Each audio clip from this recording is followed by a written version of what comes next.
Alright, so you've already built your soundproof room, or you're thinking about building a room, and it's kind of getting stuffy in there. Well, a lot of people don't really think of room ventilation when soundproofing, and in a lot of cases, it doesn't really matter too much if you're just looking to soundproof a window from outside noise. It doesn't really affect the ventilation of the room if you're not really going to change anything else. If you're just soundproofing an outdoor wall or soundproofing a wall or a window, then ventilation doesn't really fit into this. But if you're going to be soundproofing the wall, the window, the door, sealing the room airtight, then after a while you might notice that it gets a little bit warm in there, especially if it's a recording studio where you have someone singing or somebody doing some type of performance. Then you will notice that it does get quite stuffy in there, especially for the person doing the work. Now, there are ways to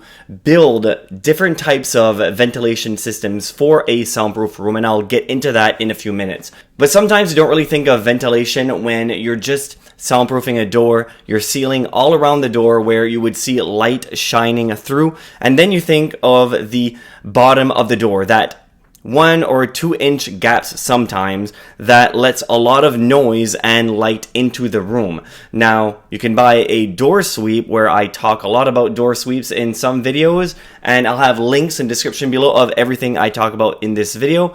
But if you add a door sweep, you're also cutting air circulation that is entering the room. But a lot of people wouldn't really think that just closing that bottom gap of the door would really cause any type of issue, but just that small gap does let quite a lot of air in and out of a room.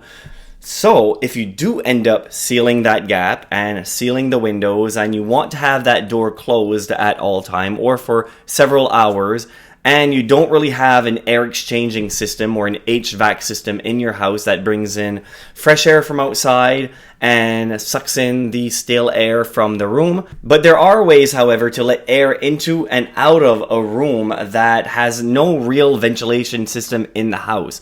And especially in older homes or in older businesses, you might see an above-door air vents where there wasn't that much air circulation inside that home or inside that business, so they needed that extra vent to let in and out cool air. In a lot of schools, you had a big window on top of the door that they just opened up to let fresh air into the room and to let stale air out of the room. And that's why they would place those extra vents in the room for air circulation. Now, if you go and cut all of those off, then your room will get warm and stale, and, well, if somebody passes gas, then it doesn't really have anywhere to go. And the thing is, a lot of people might just think, well, just bring in a fan.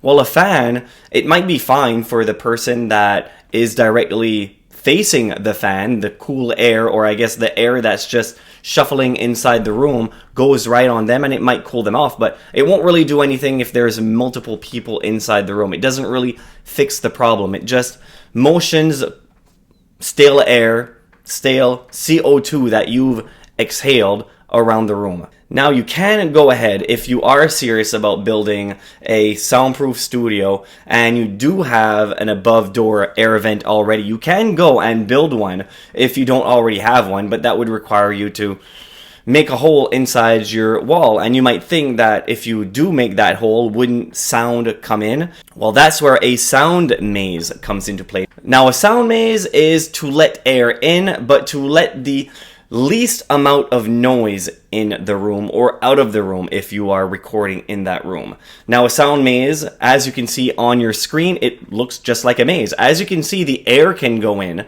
but it makes it a lot more difficult for noise to be freely passing through the maze. There's a lot of insulation in the maze, but there's airflow, and that's the main thing. Now, as you can see on your screen, there are different types of sound mazes that you can build. A lot of people think that it's only the ones on the above door air vents or just on a wall. Basically, a maze that would only be about that wide. Now, when it's not that wide, you can't really do much with it. You can only build a small maze, but you can build a maze that goes from floor to halfway up the wall, like you can see on this video. Now, this person built a pretty cool sound maze, and this would let a lot more air into the room because it is a larger sound maze with a larger air pipe. And also, if you have a silent fan hooked into the sound maze, you can let a lot more fresh and cool air into the room. And that's the thing a lot of people don't really think about when soundproofing a room, and it's something that I don't mention often enough. But as I said, if you're just soundproofing a window and you're not really bothering with the door, then this doesn't really apply because the door will be open. This is mostly for a soundproof room that is mostly closed all the time, and when it's mostly closed all the time, it can get quite stuffy in there. So building a sound maze will let some cool air inside the room and will help with a little bit of airflow. Now, there is a product that you can buy if you do have vents inside the room, let's say floor vents, and that's where the noise is coming from. Well, you don't really want to block out those floor vents. Well, as you can see on your screen, there is a product that you can buy that actually muffles the sound that comes through the air vent without blocking access to fresh air coming into the room. So that's one product that you can look at. They are quite expensive if you do buy the bigger pieces, but they do have different sizes for different vents, so go check that out in the link below and you might find what you're looking for. And they do work to an extent, but the thing is, they're not going to completely block the noise. They're going to more muffle the sound because you still want air to go through. So if there's air that's going through, there's going to be noise that will come through, of course. But it's all about trying to have a balance. You need fresh air and you need to cut down on noise, so at least if you can muffle a lot of the noise that is coming through the vents, then you're good to go.